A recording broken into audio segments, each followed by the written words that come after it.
And welcome back to the Sideline Chat podcast, the one-stop shop for rugby league. We now shift our focus back to the Northern Hemisphere for your Betfred Super League Week 18 debrief. Now, there's a lot to get through here, so we're going to jump right into it as fast as we can with round 17 of the Betfred Super League, starting off with the Castleford Tigers up against the Huddersfield Giants, and at time of recording, 5 to 11 Australian Eastern Standard. We have already got the squads announced for the first half of the round as it stands. And so, Lee Radford has unfortunately been forced into two changes. Liam Watts is missing out due to suspension, and unfortunately it's now been confirmed that Ryan Hampshire will also miss out for the rest of the year due to injury. But the good news is Niall Evalds is back in the side, and Jason Carey has been included. As for Ian Watson's side, well, the only inclusion being Toby King, who could make his debut for Huddersfield after that swap deal between himself and Jake Wardle between the Giants and the Warrington Wolves. He has been included in this Huddersfield lineup. Still no word on Theo Farge at this point. Different contrasting to both of these sides. That's right. I hear, of course, Huddersfield had an absolute blinder last time out against Hull KR, running out 38-10 winners, and another dominant display over the Leeds right. I know it's 30 points to 16 in their round 15 clash. Just absolutely piling on the tries, especially against Hull KR. You think about how that result played out. Hull KR was sort of in the game right up until the moment Luke Yates scored that try, literally out of the blocks in the second half. And after that point, the Giants just ran on with the job after looking a bit shaky first off. After you thought the Robins might have caused an upset, well, no, that didn't happen one bit whatsoever. And of course, Jermaine McGilvery notched up his 200th try of his career and is in the top six for the Super League's greatest all-time scorers, 196. Apparently, cup tries don't count alongside league tries, but that's the way the British system works for you. But I gotta say, Leroy Cudjoe, what an outing he has had for Hull KR on this occasion. For Huddersfield, against Hull KR. 3 tries, 1 try assist, 206 running meters, 6 tackle breaks, and 3 offloads, whilst Jake Wardle was the standout for Huddersfield back in round 15. 1 try assist, 127 running meters, and 2 line breaks. Contrast that with the Castleford Tigers, who have had mixed results themselves, or shaky to say the least. A 20-14 in win against Toulouse, where they literally had to score the last try, either win, and then a shock upset win over the Catalan Dragons in Golden Point, coming away 17-16 winners. Well, that was a try for try against the Catalan Dragons right there. But the beautiful lead-up work for Chase Blair's first try, I think he was one of the Tigers' best. 1 try, 178 running meters, 1 tackle break and 1 line break. But I tell you what, that game would have done a whole lot of good for the confidence of Danny Richardson. In and out of the side, his future unclear, with the speculation Gareth Woodham could be making the move from Warrington. And I think he stood up there as well, especially with the clutch play to get that drop goal away to seal Castleford the victory. But Chase Blair, as I said, was my standout player in this one. 1 try, 178 running meters, 1 tackle break and a line break, whilst the captain, Paul McShane, stood up where it mattered most for the Tigers in round 15, 29 run meters, 3 try assists, and a mountain of work, 50 tackles. Now, focusing on this game, Castleford will be full of confidence after getting the win over the Catalan Dragons, who are, to this point, second on the table. But this beast that is the Huddersfield Giants, it is still climbing and rapidly fast as well. So there is a lot of alarm bells ringing right here in this Giants side right here. Of course, Mark has already made his call on this right here. He reckons it'll be a close one. The Huddersfield Giants to win 1-6. The factors that are playing here, of course, Huddersfield like to throw the ball around. So if you can show them the sideline early, that'll be a big big boost moving forward. But Toby King could be causing a whole lot of trouble when you get a tackle busting, offloading machine into this Giants back line with Lola here, Levi, and Price doing all the damage. I have to concur. I think the Giants, and if Toby King does play, and regardless of if he doesn't, I think Huddersfield will be looking to terrorize the Tigers through the middle, especially losing Liam Watts out of this pack. I got to give this to the Giants, also 1-6.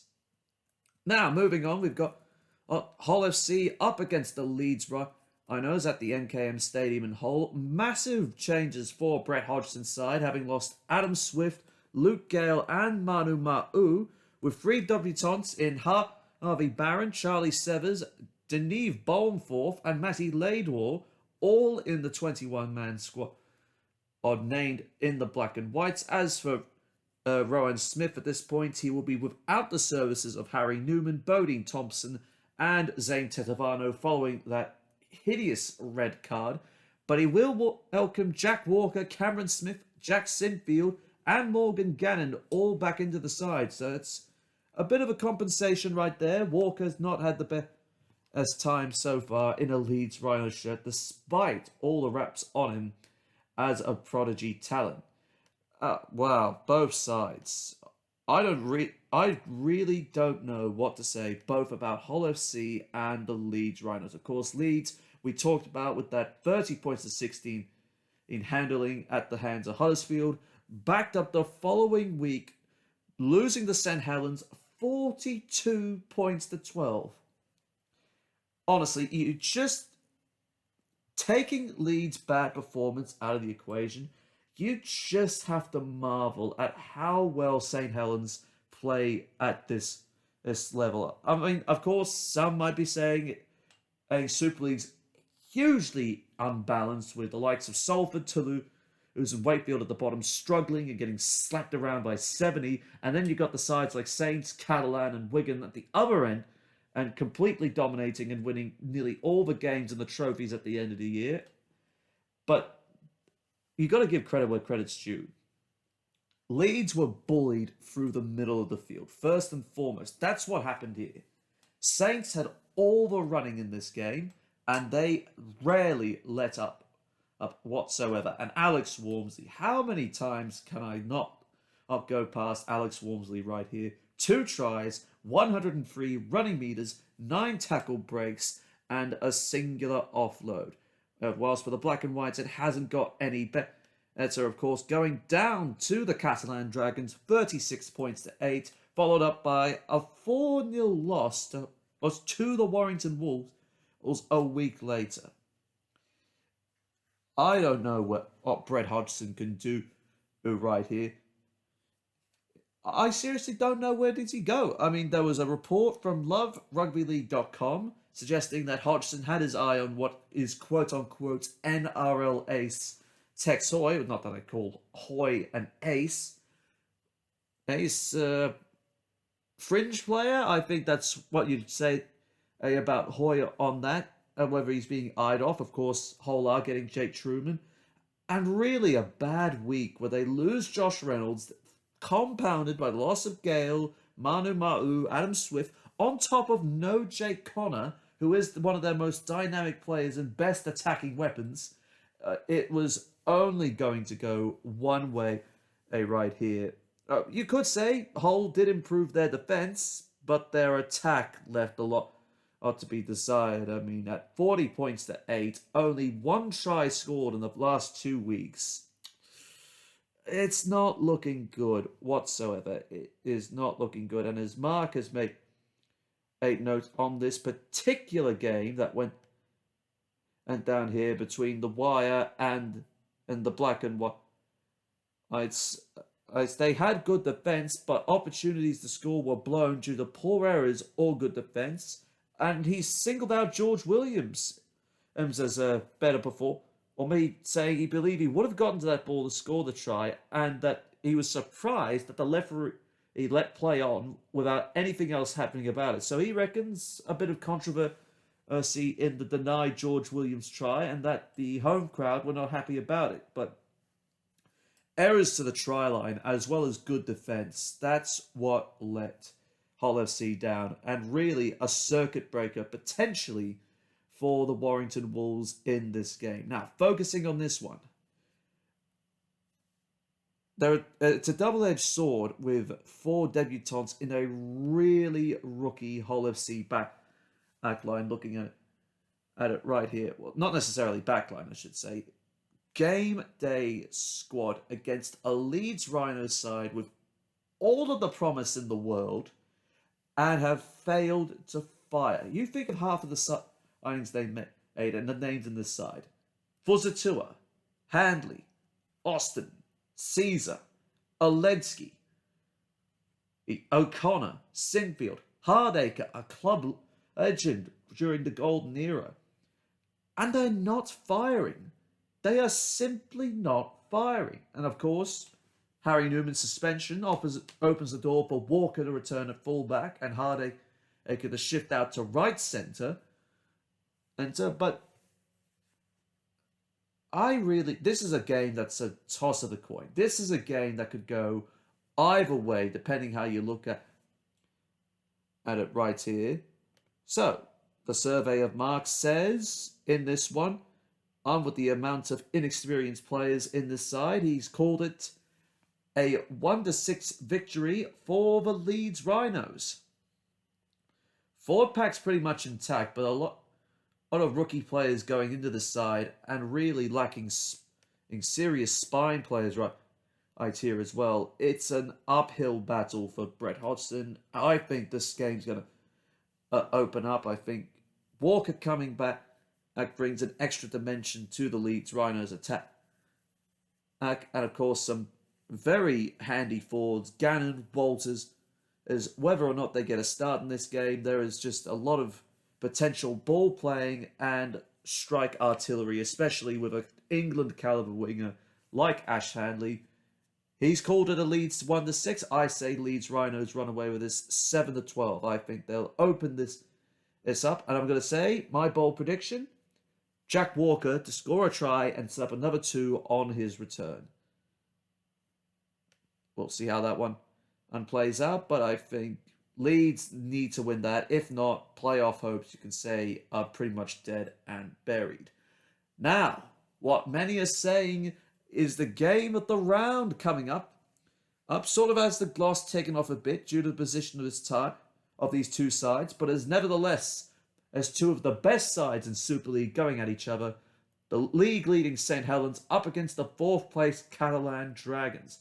Now, there have been some injury blows for Steve McNamara. Archie Morg, Tom Davies, Mike McMeekin, and Jordan Desaria are all out of the side, with Dean Barre coming back into the side. Whereas for the Saints, Sione Matalhier and James Bell return, but are still missing Mark Percival, Will Hopewati, and Louis McCarthy-Scarsbrook through injury. Well, Catalan, of course, we mentioned 17-16 loss to Castleford, and a dominant 36-8 win over Hull, where Mitchell Pearce was a standout in the win over the Black and Whites. 1 try, 3 try assists, 40 run meters, and 2 offloads up against the reigning champions, who seemingly never concede big time. And of course, 42-12 win over Leeds, followed up by a 26-18 victory over Hull KR in what was James Roby's 455th victory in Super League, and he was a standout on this occasion, scoring a try in the milestone match, 70 run meters, 3 tackle breaks, and 2 offloads. Well, I did say there would be gloss taken off this game right here. I think you're looking at two sides. Catalan, slow start to the year. We have talked about their slow start. They found their groove. They've gotten into the river. Mitchell Pearce just scoring tries and setting them up for fun just as much as Josh Drinkwater. And there will be a lot of pressure, I would reckon, on Seja. Well, he's not actually named to the side, but there is that extra spark that Archie Morg would have that is sort of out of the equation. Tom Davies, Mike McMeekin, 2 of the better performers in this Catalan side. Of course, they still have Tompkins, they still have Drinkwater, Pearce, McAlorum, so they still have a complete spine. But we have seen how these Catalan St. Helens matches are played out. There could be, you could get your Magic Weekend 2021 where it's practically 5 tries all, drop goal, or right at the very end to give the side a 1-point win. Or it could be beforehand where it's either the champions or France's his favourite sons, and well, one of the two sides anyway, just really getting up and sticking it to their opposition. And that's exactly what we could have happen here. Of course, St. Helens have had challenges of their own, but the way they just eat up pressure and really adapt to trying circumstances.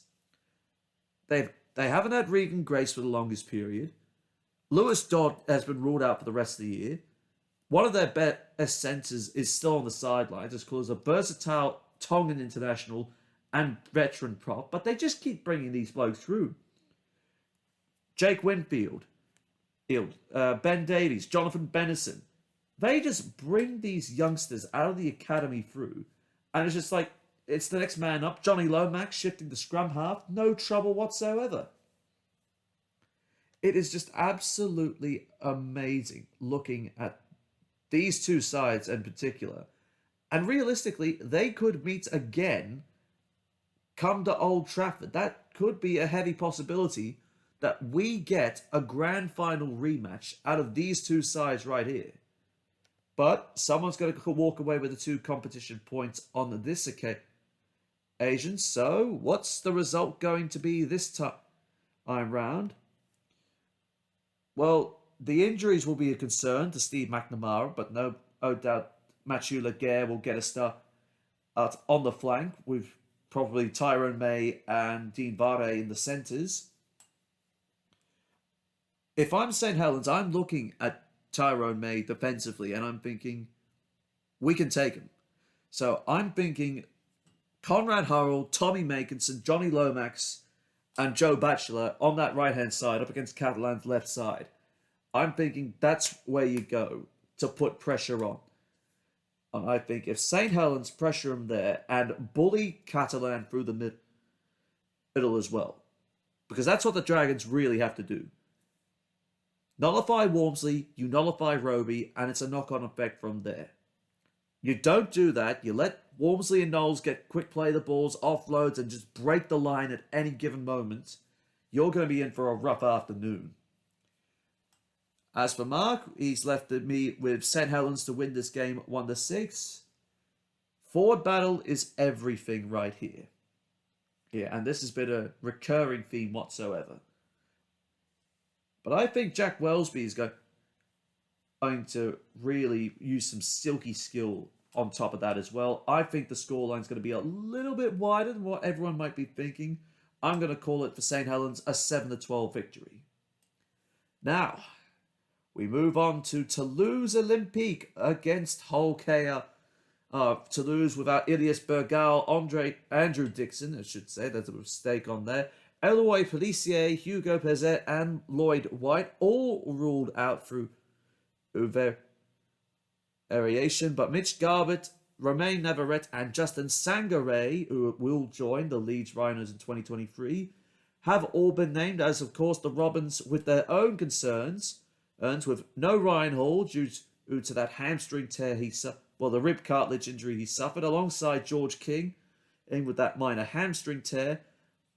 Well, there's a possibility that Sam Wood could return after missing the last 2 months. Toulouse, they got cleaned up big time by the Wigan Warriors. Of course, also that narrow loss to Castleford, 20-14, and then being cleaned up by Wigan, 40 points to 6. It's either a drop goal or a try in it, and then Toulouse find themselves 6 or 7 tries down the following week. It's just unbelievable. Their edges got torn apart. French and Harry Smith had an absolute field day right here. But I tell you what, Abbas Miski was the absolute gem of this performance. 4 tries, 166 run meters, 2 tackle breaks, 4 line breaks, and 4 offloads. Jesus, there's a lot of 4s in here. Or what? Wonder if they're going to rebel and form their own golf league somewhere. I don't know. There's probably a bit of money in that somewhere with some shady customers about. But, oh, Jesus. I mean, Hull KR had a demoralising performance at home against really a top 3, top 2 contender. But if they can't get another win in the south of France, it's going to be a long struggle to keep their place and their playoff hopes alive at this point. Losing Ryan Hall, not ideal in the bid, but it does give another opportunity to Jimmy Kindhorst. But even then, it didn't go down so well, as Ricky Latelli was very potent against the Hull KR right edge here.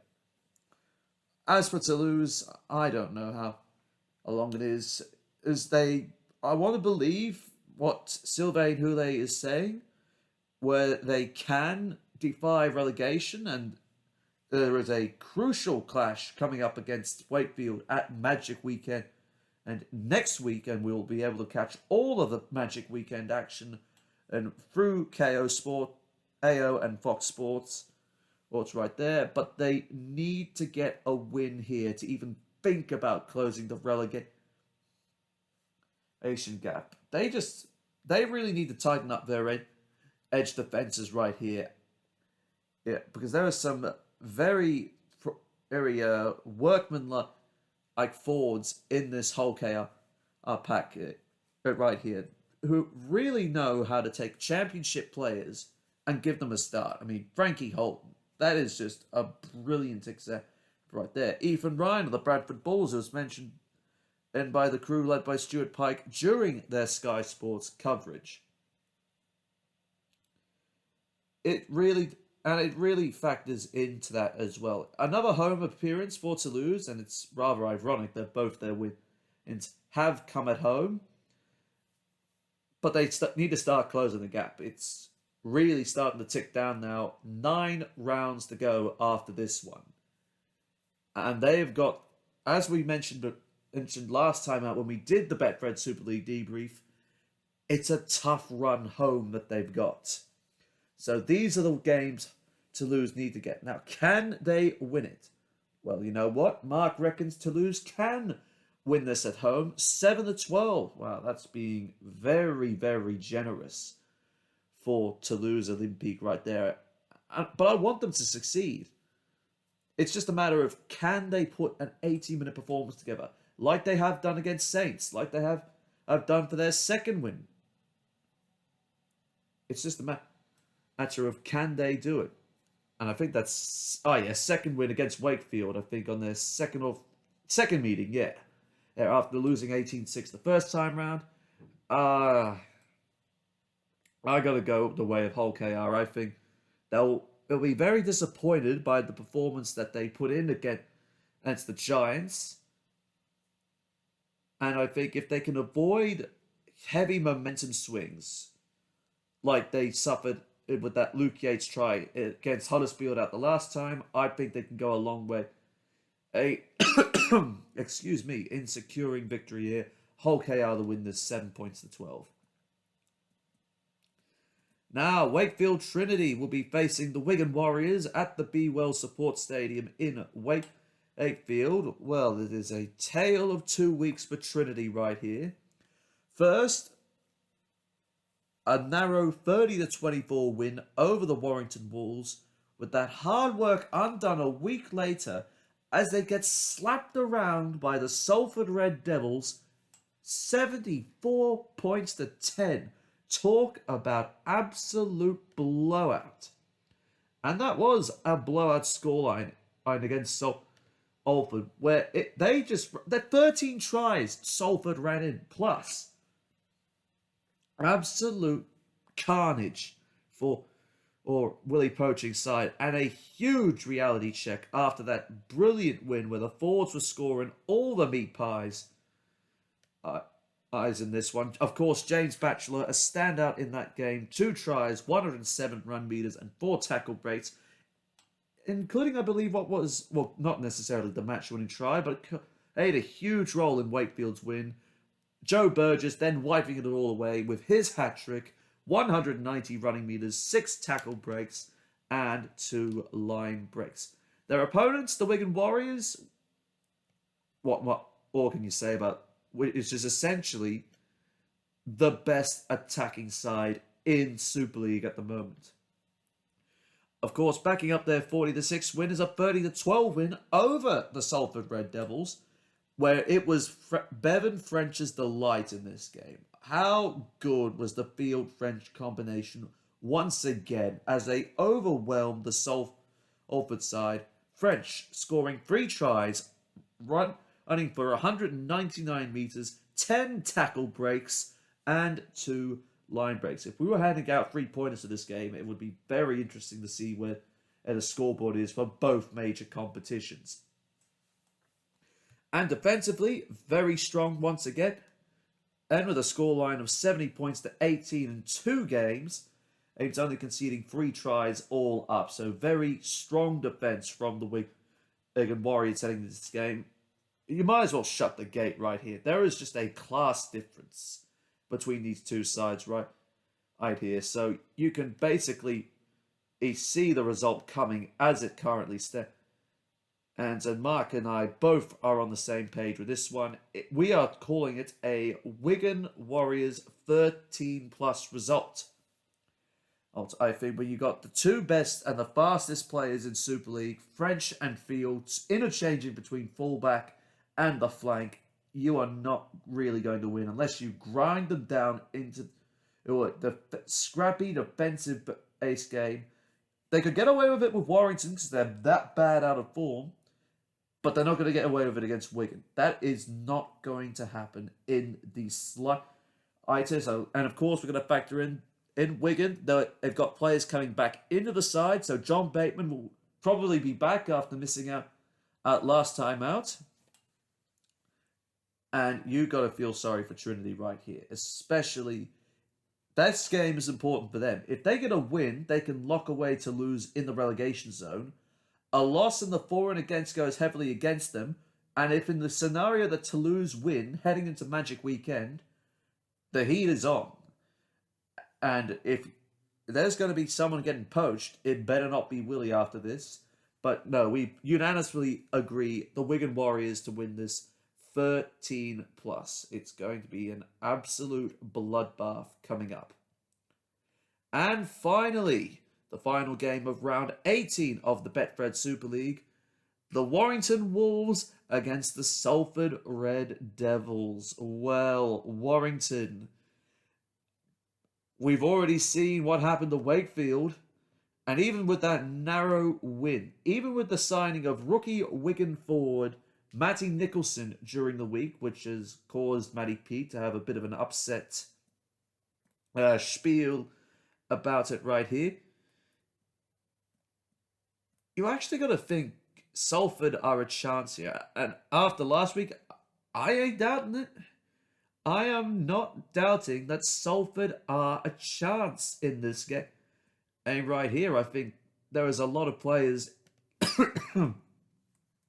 that needed that win. I think Brodie Croft needed that win because I reckon he has not performed since making the move from the Brisbane Broncos. Of course, Joe Burgess sending a message to Sean Wade saying, I can still be of some use to you in the World Cup, and I'm scoring tries like crazy as if I was still at the Wigan Warriors. So, Wayne, if you're looking at me, I can still do a job for you.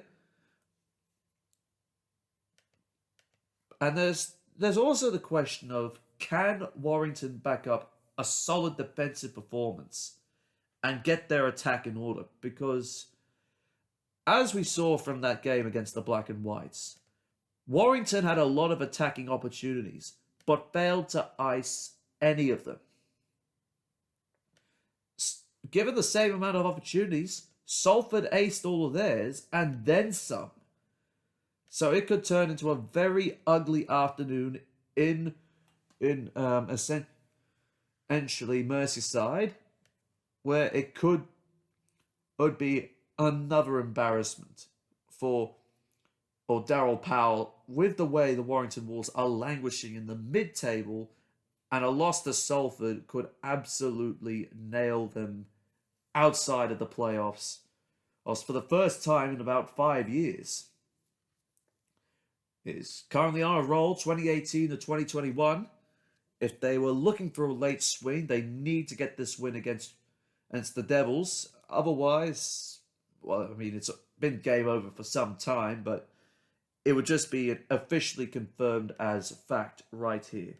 Here in this instance, Mark has called it a Salford 13-plus victory. A little bit over the top, but he's feeling good about his Salford boys in Manchester at the moment. I'm going to say it's also a Salford win, but I think the margin's going to be a lot tighter at 7 points to 12. Now, once again, there is no Betfred Championship spotlight because we have the international fixtures that we didn't cover to focus on. First up, England getting I would say, not exactly a convincing win because there was a lot of drop ball in this one. But they nevertheless have prevailed over the combined nations All-Stars 18 points to 4. Despite discipline with the ball not exactly being the best, the defence of England played out very strong indeed, only keeping the combined nation All-Stars to one solo try, and that was only right up until the final 20 minutes. So 3 tries in 50 minutes, and then let down by just that one try they can see. In this one, George Williams, by all accounts, had a very good game, justifying his selection by England coach Sean Wayne, as well as John Bateman with his one try assist involvement, playing at loose forward, not necessarily a conventional role for him, but I suppose when you got Liam Farrell and Mike McMeekin in the back row, it's pretty hard to slot him in there. When they started moving the ball around England, they actually looked like they were threatening. They tried bashing it up against the middle, and the All-Stars of the Exiles were eating it up. But when Welsby and Williams started throwing the ball around, I think you took notice because of that. I think they really tested the edge defences. And with John Bateman running, and of course Sam Tompkins doing what he does best, setting up players with, of course, Jake Wardle, the England international, on debut, scoring a try.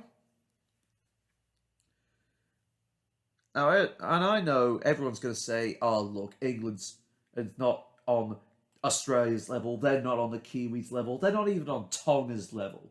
They're not even going to get anywhere near the World Cup final.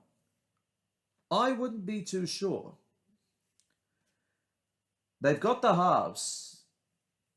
And with a proper Englishman, unlike Wayne Bennett, picking the right combinations out of this, then you throw in some beef like Thompson, Burgess is from the NRL, and I do mean only Tom. And I think with the resolute defence that they're building here, and they'll get another opportunity to solidify combinations. And like I said, I will not be writing off England this early, and I think this is a good step right here. Now already their 3rd match in 3 years under their belt. They'll go to 4 after playing Fiji in Rochdale. And I think they'll be a lot better for this. And I think Sean Wayne will be as well, assessing the strengths and weaknesses here. As for the combined nations All-Stars, well, it didn't really matter for Brodie Croft because he had a good bounce-back game in Clubland after that and as well. But no, a very good result for England right here. Here's some solid defense from the Wall of White, and I would say, for all those involved, beneficial to each and every individual nation's World Cup preparation, depending how the sides get finalised, as when all is said and done. And the last game we will be covering in this Betfred Super League debrief, France getting a strong win over Wales, 34 points to 10. Well, this is something we practically saw, or from the word go, when the Welsh had 14 in debutantes for the first time. I'm just a large number right here, and the weight of experience played off. Of just the soft defense on the goal line from the Welsh really hit them right here, when you got tries from Mikhail Gudamont on going from dummy half, close range for Eloy Pellissier, a Morgan Escaray jumping up from dummy half, and weak defence all across the board. It was little wonder that the scoreline wasn't greater than what it was after a tight 18 minutes. It was a forwards delight. Right here with Garcia, Gudamon, Pellissier, Julien, and Bousquet all nabbing try. And of course, Morgan Escaray scoring a try himself and converting 3 from 4 goals after Arthur Morgue went down injured. And of course, the Welsh were able to only bag 2 tries in the second half after Michael Butt and Dalton Grant, but a long time between drinks. But the domination from the French and played a huge factor, especially the Catalan Toulouse players, as well as Escaray's contributions out at Salford. This is concerning for the Welsh, given the fact that they will be at the Rugby League World Cup, whether or not they will get the likes of Morgan Knowles, Harry Smith, Regan Grace, if they decide to pledge their allegiance to England. But if they did that, then it'd essentially be the entire St. Helens first team lining up in Shaun Wayne's presence, and I don't think that will be happening exactly. But if you look at who the Welsh have to contend with upcoming at the Rugby League World Cup, if I can pull all this up right, you've got the Cook Islands, who will be reinforced with a whole host of players coming in. Tonga, a death sentence in of itself. Papua New Guinea in the men's ends right there. So you've got Tonga, the Cook Islands, and Papua New Guinea. It's a triple Pacific Islander threat. Oh, and that's not looking good. It's not looking good one bit. We know Tonga, with all the reinforcement they're going to be getting, with all players coming together, Papua New Guinea ultimately will get the benefit of having Rhys Martin. As for the French, confidence-boosting win over the Welsh, but they have got challenges of their own in the Rugby League World Cup. Facing Greece for the first time. I'm at the Keep Moat Stadium in Doncaster. Then, of course, a match against the old enemy, which have been going on for more than 1,000 years to this point. And finishing it off in Warrington against Tua Samoa.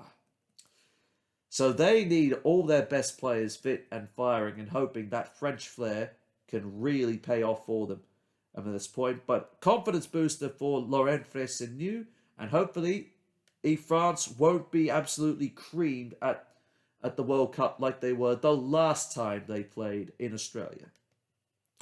And on that note, it is full time here from us here at the Sideline Chat podcast. If you like this part or the NRL debrief we did yesterday, make sure you leave a like, hit that subscribe button, and click the bell for notifications so you never miss a week of Rugby League. Don't forget to give us a follow on our social media pages on Facebook and on Instagram. It is at Sideline Chat, and on Twitter, it is Sideline Chat RL. Hope you enjoyed all the international footy over the weekend, and hope you're looking forward to the Betfred Super League fixtures ahead. And don't forget, the Magic Weekend is 1 week away. I have been Connor Marcellus, and you have been listening to the Sideline Chat podcast. Other than that, it's bye for now.